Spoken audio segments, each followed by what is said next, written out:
Hello there, this is Ray Posch with another episode of New Ways of Being. Now, in the last episode, I talked about a warning, I guess I could say, um, of humanity being at a tipping point because we have not elevated our consciousness to where it should be, really. The, let me let me explain that. Okay. So our consciousness right now is heavily in the belief in separation and the fear that comes out of separation. And that's what shows up in the world. You see nothing but fear, separation, people not working together, people in conflict, etc. When we become more conscious, we shift. And there's multiple levels of becoming conscious, but ultimately we realize as science has been learning in the last few years that the whole universe by its nature is a unity, one entity, unified, and it is based in consciousness.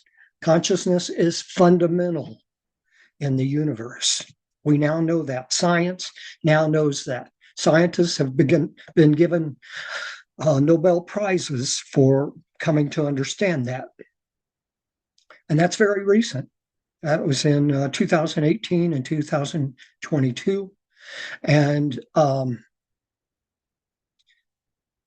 we also know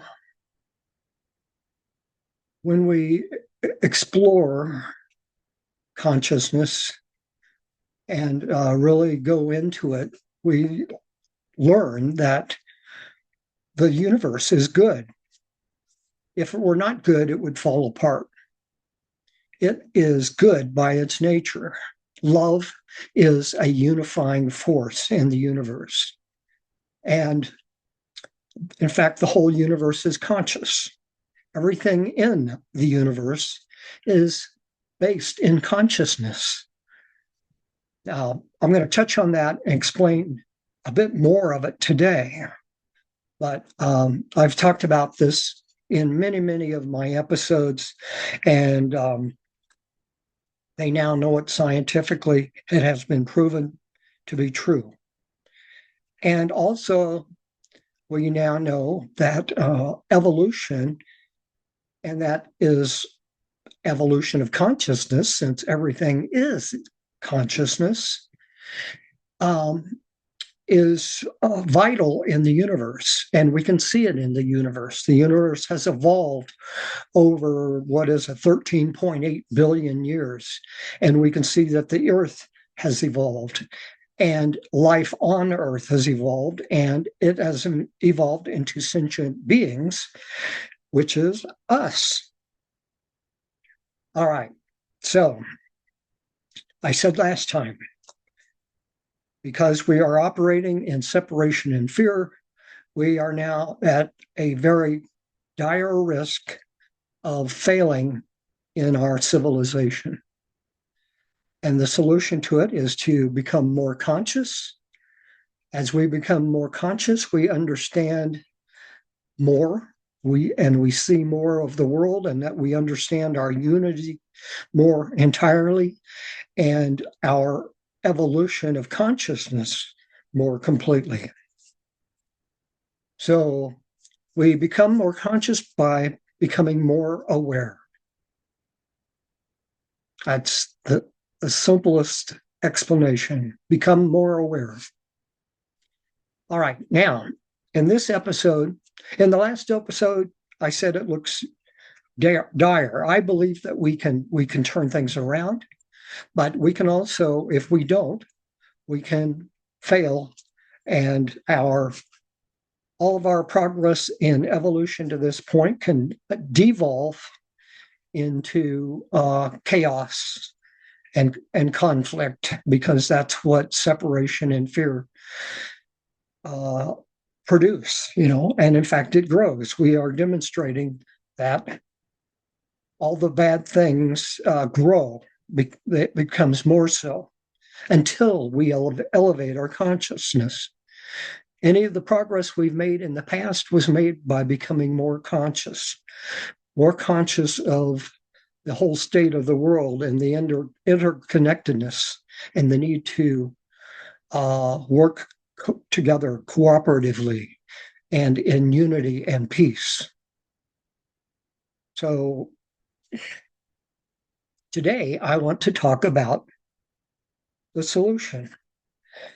And I want to talk about some things that are in this book, Conversations with God, Book 4, Awaken the Species.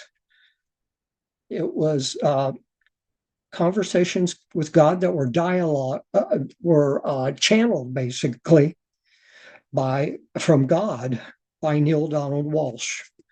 And it was published.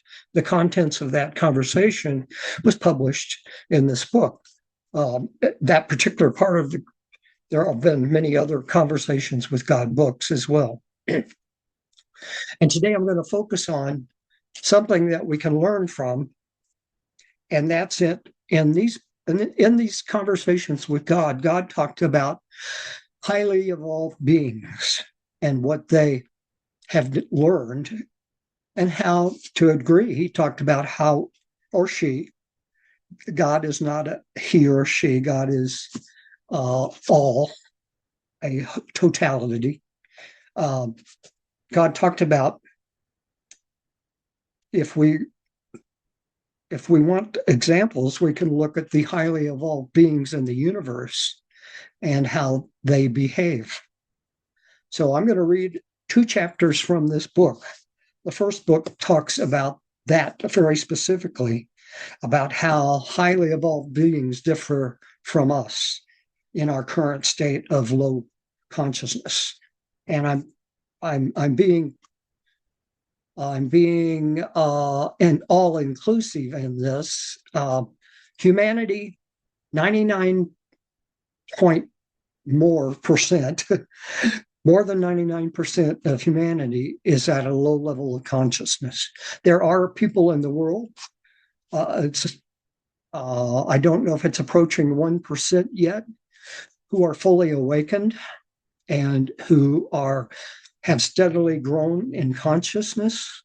And everything that I speak about in this whole podcast is a lot of it's heavily based in what I've learned in growing in my own consciousness.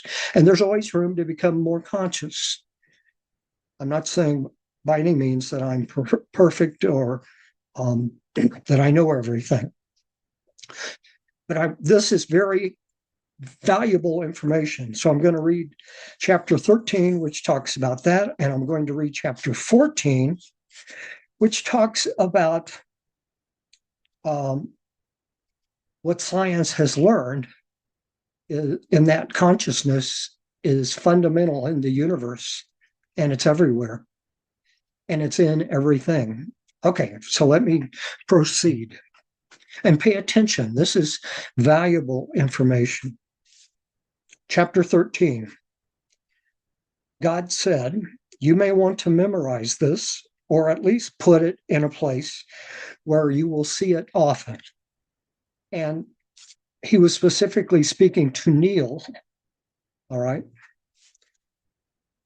And this is a series that what I'm going to read right now is 16 statements how highly evolved beings differ from humanity in their evolution and level of consciousness. Number 1, an awakened species sees the unity of all life and lives into it. Humans in an unawakened state often deny it or ignore it. Number 2, an awakened species tells the truth. Always. Humans in an unawakened state too often lie to themselves as well as others. Number 3, An awakened species says one thing and will do what they say. Humans in an unawakened state often say one thing and do another. In other words, we're inconsistent. Where we recognize the truth, we don't always live it. Number 4, an awakened species, having seen and acknowledged what is so, will always do what works. Humans in an unawakened state often do the opposite. And if you've paid attention to the world, you know that's true. Number 5, an awakened species does not embrace a principle in its civilization that correlates with the concepts that humans refer to as justice and punishment. Now, this is a place where a lot of people immediately react and say, "What?" And this needs some digging into. But basically, what it says, when we recognize that we are a unity, when we recognize that we are conscious beings and that we are fully capable of being not only more conscious, but being fully conscious all of the time at a level of love and unity. And when we see the world and all human beings in that light, then we come to understand that there's no need for justice and punishment. Yes, people will take time to learn what good behaviors are in a unified planetary system, Gaia, as I mentioned last time. That takes time, and we need to come from the point that we understand that we as a species are still learning, and individuals will learn and grow at a certain rate, and it takes time. All right, I'm going to go on. Number 6, an awakened species does not embrace a principle in its civilization that correlates with the concept that humans refer to as insufficiency. And that is also initially a puzzling statement. But what we learn as we become more conscious and understand more about the nature of the universe is that the universe is good. It is fully conscious. It is intelligent. And the universal one consciousness works, and that's what religions call God. It works to take care of the whole universe. Yes, things go through life cycles, and there is chaos and destruction in the universe as, like black holes form, etc. But the universe is inherently good. And the intelligence behind the universe is inherently good. And we are a part of that intelligence, and we are much more capable to tap into the universal resources than we realize. Okay, so that's what that one is all about. Insufficiency. Once we become more fully conscious, then we understand there's really not an issue with insufficiency. Number 7, an awakened species does not embrace a principle in its civilization that correlates with the concept that humans refer to as ownership. We human beings are one whole, one unified species on a unified planetary system. It's a living system, as the universe is. And when we understand that we are all one, then saying that someone should own parts of it, you quickly realize that makes no sense at all. It's only because we've come from this primitive state of competing for everything. And because we don't understand unity and we don't even understand consciousness. But now that science is understanding it,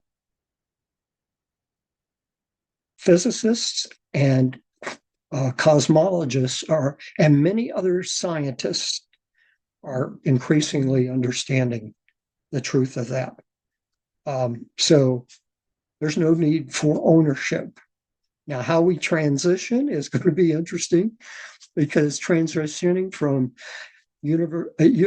ownership to a point where we understand that we're all one, we're interconnected, we are a whole living system here on Earth. It will take time to evolve, but that's the truth. Highly evolved species do not operate in a system of ownership. Okay. Next statement, number 8. An awakened species shares everything with everyone all the time. Humans in an unawakened state often do not, only sharing with others in limited circumstances. Okay, I was already explaining that one. Number 9, an awakened species creates a balance between technology and cosmology, between machines and nature. Humans in an unawakened state often do not. And that's because up until now, for the most part, as a whole, we've not understood that. But now the science understands the wholeness of the universe, then that will shift. But the last episode that I did was about exactly that. Right now, we're coming to a crisis because we've been so focused on technology and making some people rich, but not many, and not understanding cosmology well at all. That has brought us to the crisis. Again, the answer is to understand that technology is actually a lesser piece of how the universe works. And so, yeah, that could be we could probably spend episodes talking about that. That's for the future. Number 10, an awakened species would never, under any circumstances, terminate the current physical expression of another sentient being unless asked directly by that other being to do so. Humans in an unawakened state often kill other humans without that other human requesting them to do so. Okay, again, we could talk about that, but once we understand that we are eternal beings, and it's only our period of life here in physical form on Earth that die, but we as consciousness and energy do not. Consciousness and energy does not die. You cannot. How they say that? They've known for a long time that energy is eternal. You can't. Energy will not come to an end. It can change form. All right. Number 11, an awakened species would never do anything that could potentially damage or harm the physical environment that supports the members of the species when they are physicalized in physical bodies.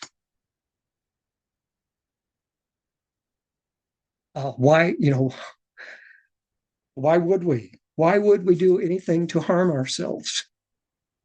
Life is all important. The whole universe is about life. Consciousness is life, and life is consciousness. And so, um, as soon as we begin to really understand unity and that the universe is loving by nature and that it is constantly evolving and life is evolving and with the goal of becoming improved and better and more good, then um, that that explains that one. Number 12, an awakened species never poisons itself.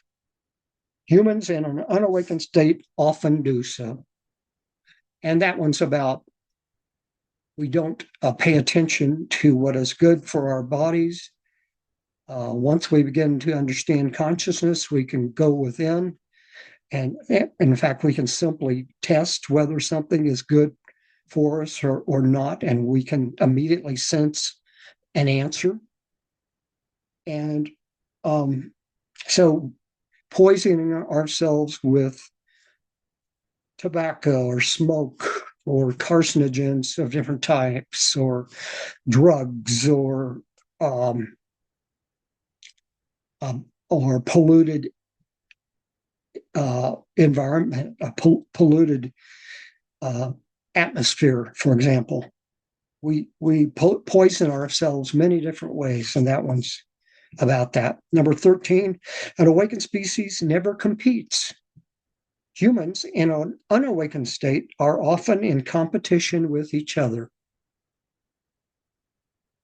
So, again, it's about unity. Once we understand our unified nature, we realize that competition makes really no sense, that everything comes out of everyone supporting the whole of life. Number 14, an awakened species is clear that it needs nothing. Humans in an unawakened state often create a need-based experience. I've kind of explained that one before. Number 15, an awakened species experiences and expresses unconditional love for everyone. Humans in an unawakened state often cannot imagine even a deity who does this, much less they do it themselves. So when we come to see humanity and all of life on Earth and all of life in the universe as one whole, we are unified, we are evolving together, then love, unconditional love, becomes a natural outcome. And you can test yourself on how your level of consciousness is by how much time you spend in the state of unconditional love. Most people, it's minimal. But as you become more conscious, that will change. And you will begin to choose to be operating from love. Because love is something we can immediately identify with. It's like not just a goal or a target, but it is because we can say, let me feel love. We can instantly feel love. So it is a calibration to how we're doing. Number 16, an awakened species has harnessed the power of metaphysics. Humans in an unawakened state often largely ignore it. And again, it's all about growing in consciousness. Metaphysics is using consciousness to create what we need. So because we are not in the state of consciousness, we've been totally focused and dependent on developing technology as a way to improve and create more in the world. But now we've brought it to a point where it is beginning to have the potential of destroying us. And once we raise our consciousness, we will immediately see, oh, that's wrong thinking. And then we can bring it into balance. Technology has benefits just as using consciousness wisely has. So let me go on. God says there are more differences, of course, but those are some of the chief characteristics of an awakened species. And the major differences between such a species and humanity in its present unawakened state. Neale, gosh, part of me feels that this list is an indictment of our whole species, our whole way of life. God, it is an indictment. Sermon. Is it an indictment of a 3-year-old to observe that adults understand things she does not? Celebrate that you know what you know. Celebrate that you clearly see the difference between your behaviors and behaviors that you may decide are more beneficial. Celebrate the growth of knowing this, even as you celebrate the early steps of every child. Neale, thanks for reminding me. You keep making this point. We really are a very young species. Perhaps we should drive that point home in specific terms so it can become real in people's minds. A lot of folks like to think of humans as highly evolved. In fact, humanity has just emerged from its infancy on this planet. In their book, New World, New Mind, Robert Ornstein and Paul Ehrlich place this in perspective in one mind-boggling paragraph. Suppose Earth's history, you've probably heard this in different, or seen it in different forms before. Suppose Earth's history were charted on a single year's calendar, with midnight January 1st representing the origin of the Earth, and midnight December 31st, the present. Then each day of Earth's year would represent 12 million years of actual history. On that scale, the first form of life, a simple bacterium, would arise sometime in February. More complex life forms, however, come much later. The first fishes appear around November 20. The dinosaurs arrive around December 10 and disappear on Christmas Day. The first of our ancestors, recognizable as human, would not show up until the afternoon of December 31st. Homo sapiens, our species, would emerge at around 11:45 p.m. All that has happened in recorded history would occur in the final minute of the year. Pretty incredible, isn't it? And God said, that puts things into perspective beautifully. And it creates a context within which it can now be understood why, in human societies, most people deny much of what they see. They even deny their personal feelings and eventually their own truth. Neale, Neale, but what's been said here now repeatedly about how early in our development we are as a species gives me great hope. As I said once before, I'm seeing wonderful, wonderful days ahead, both for us individually and for humanity collectively, as we mature and grow into our potential. God, That is the great opportunity that awaits you. It is just over the horizon. Neale. Yes, this is the perfect time for advancement. But do we have to wait? I think I already know the answer to this, but I'm going to ask anyway. Do we have to wait until the whole human race or the majority of our species awakens before any of us can experience living as a highly evolved being? Because it could be a long, long wait until most humans get to that place. God, you're right. You do already know the answer to this. Not only do you not have to wait, you are not supposed to wait. History is now watching to see who on earth will choose to self-select as being committed to modeling these behaviors, those behaviors of highly evolved beings, and by their words and actions, join in a global movement to awaken their species. And by the way, that's the name of the book, Awaken the Species. Who on earth will celebrate fully their true nature, and who will joyously co-create the wonderful days that lie ahead when they do so. End of the chapter.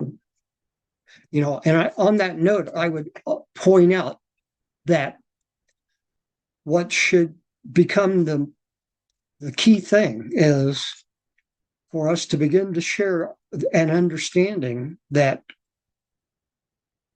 growing in consciousness, becoming more aware, is everything.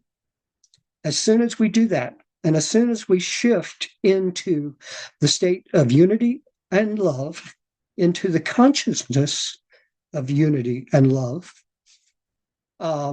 when we do that, huge potential opens up and things become steadily better. And we shift out of everything that we judge as wrong in the world, especially all of the conflict, the wars, etc., the violence. So, chapter 14.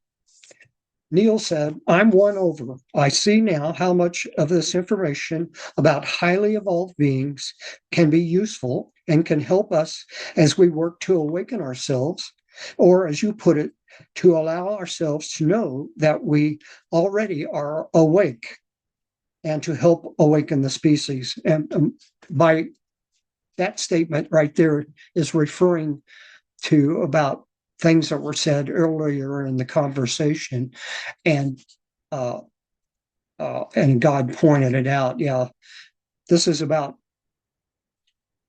awakening the species and coming to know that we are already awake at some level. We're just not aware of it. We're not open to that knowledge and to operating from it. Okay, going on. Neale, I feel I want to go out now and share many of these principles, which, as you pointed out, are not otherworldly, but simply grander notions of how to love, period. First, I want to practice living them.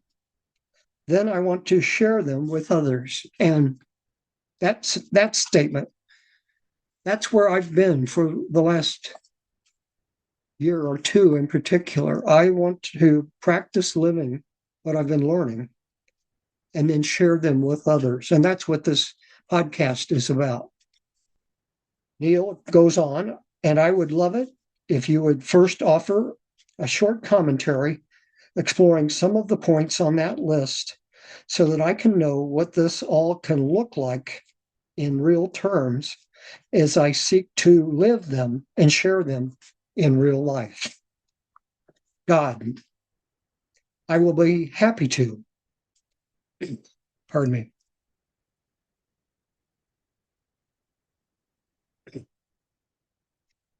Let's start at the top of the list. Number one, An awakened species sees the unity of all life and lives into it. Humans in an unawakened state often deny it or ignore it.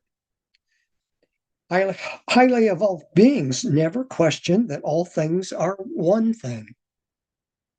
They know experientially that there is only one thing, and all things are part of the one thing there is.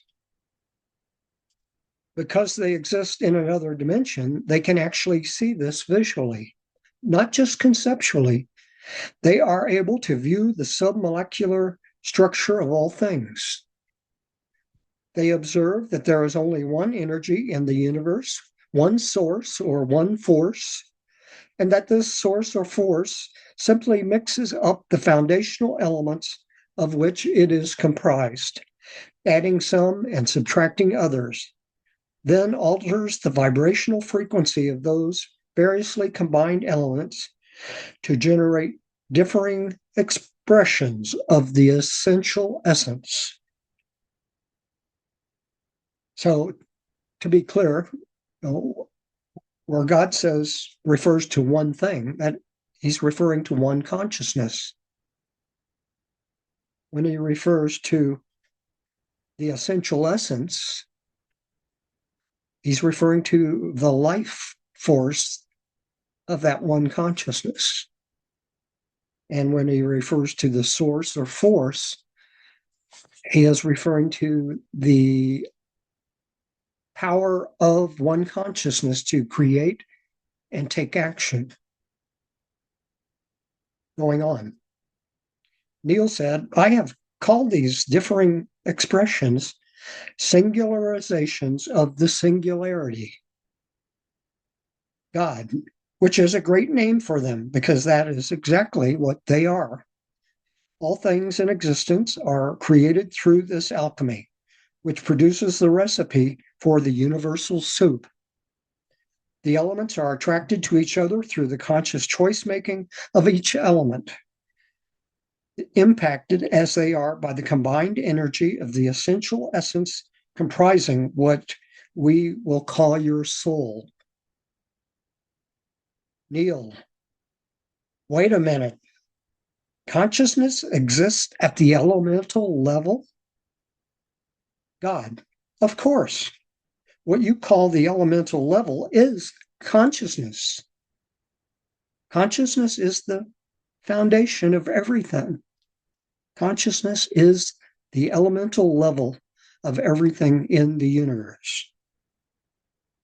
Going on, God says it is consciousness in action.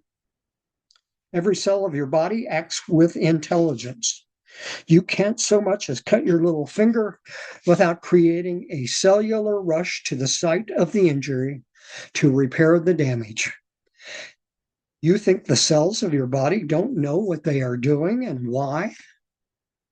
And I tell you, every element of the universe is imbued with this foundational intelligence.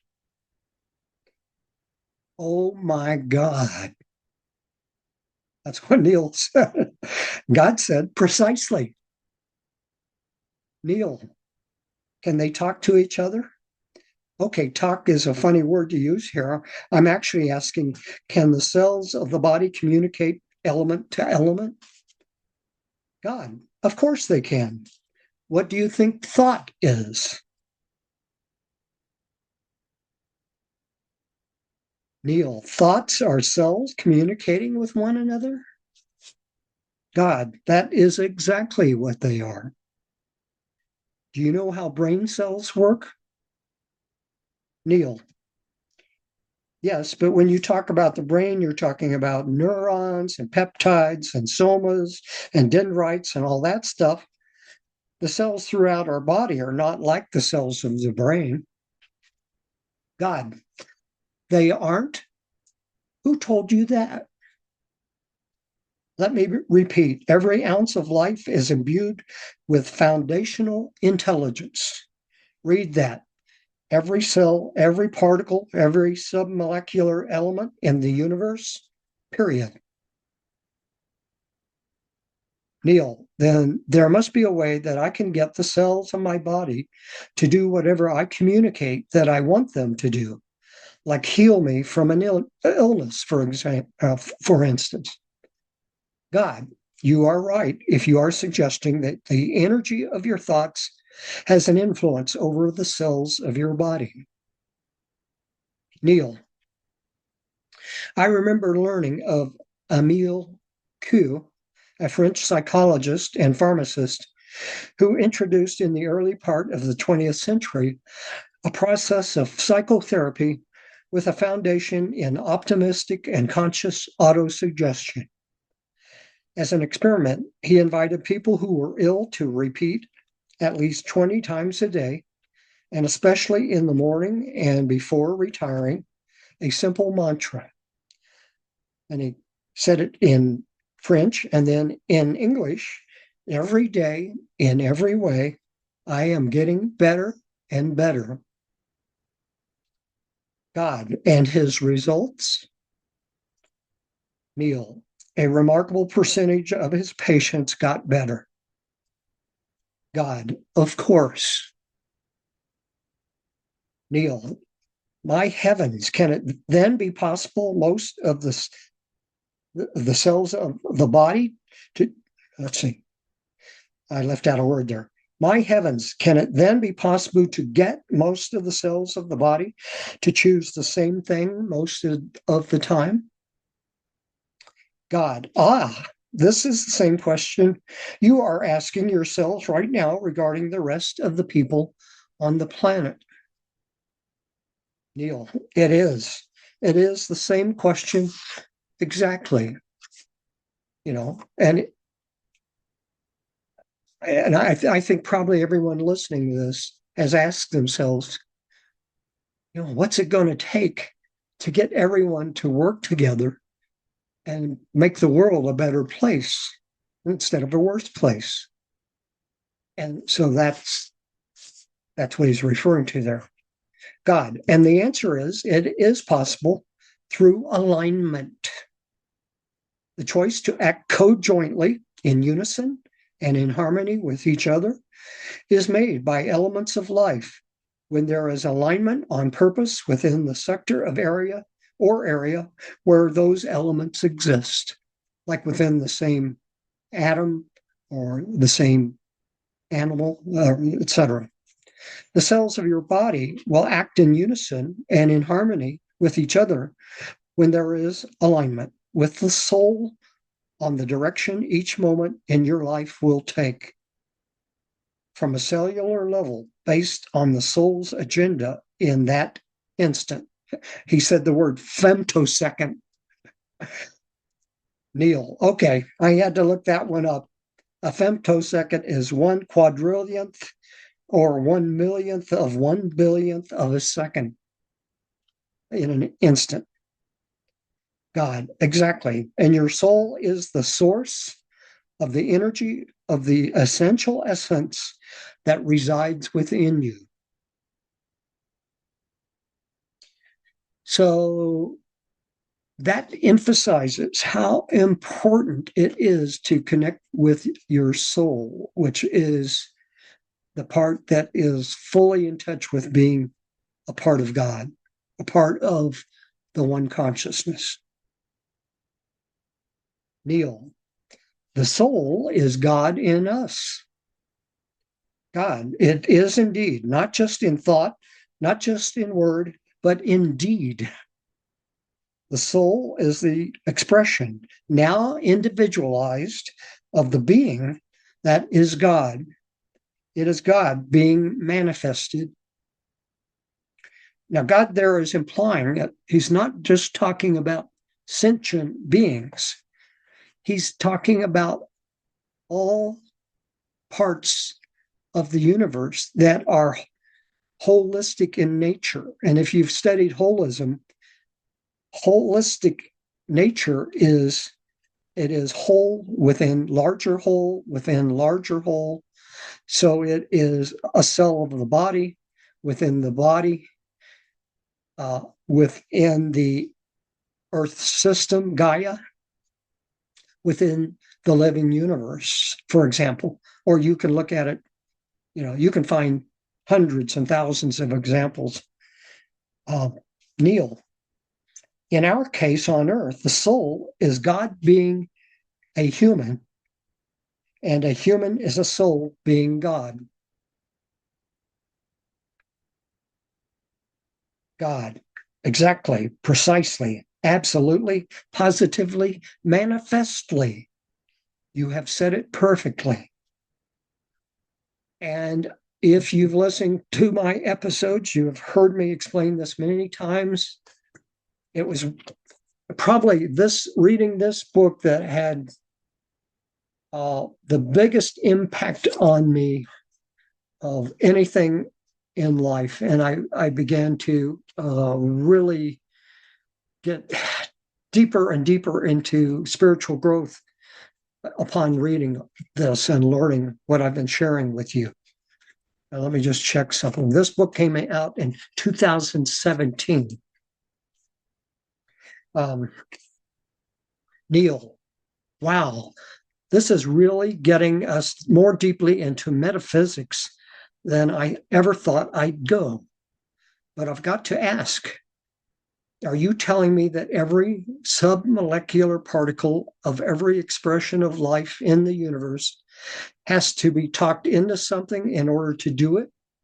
Are you saying that the tiniest particle of energy has the consciousness to make decisions by evaluating choices arising out of alternatives placed before it? Man, this is too much. Forget about the rest of the people on the earth. How do I even get all the parts of me to agree on doing the same thing? God, that's the question, isn't it? That's the biggest question of all time. But it's actually easier than you think. Neale, Monsieur Q said it's actually as easy as I think. God, and that is the biggest secret of life. When you understand this, you've moved to a place of mastery. Neale, okay, so tell me how this works metaphysically. I've been told 1,000 times about the power of our thoughts, but how does this work? What makes this work metaphysically? God, you told me, and I know, that you have an insatiable mind. But do you really want to get into the alchemy of the universe? That's the end of the chapter. And Neale goes on to say, yes, I want to know more about it.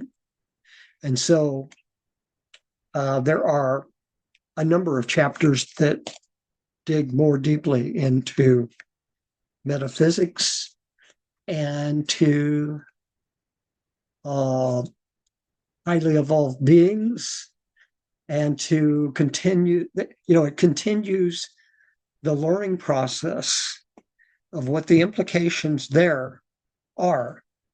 The fact that everything in the universe is conscious, is built upon consciousness, and whole within whole within whole. And it is amazing.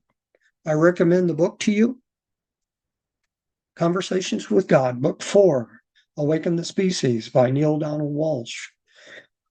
Neale was channeling God in a very large conversation. So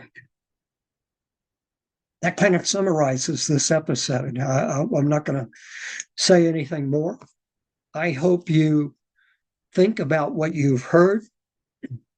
I hope you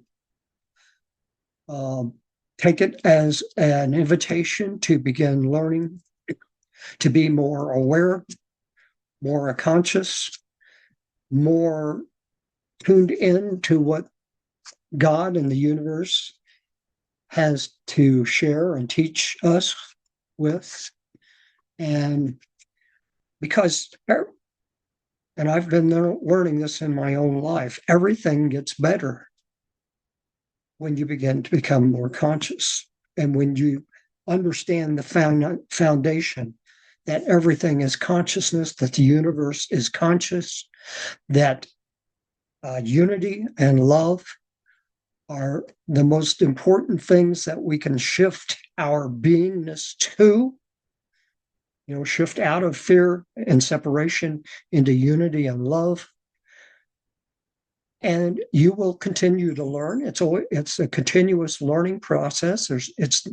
You never reach a point where you are awakened, period. You reach steps where you are more awakened than you were before. So it's a continual process, but it's a continual process of creating a better life for yourself. And also because you are interacting with the world, you make the world around you a better place as well. Thank you. You have a great day and a great life.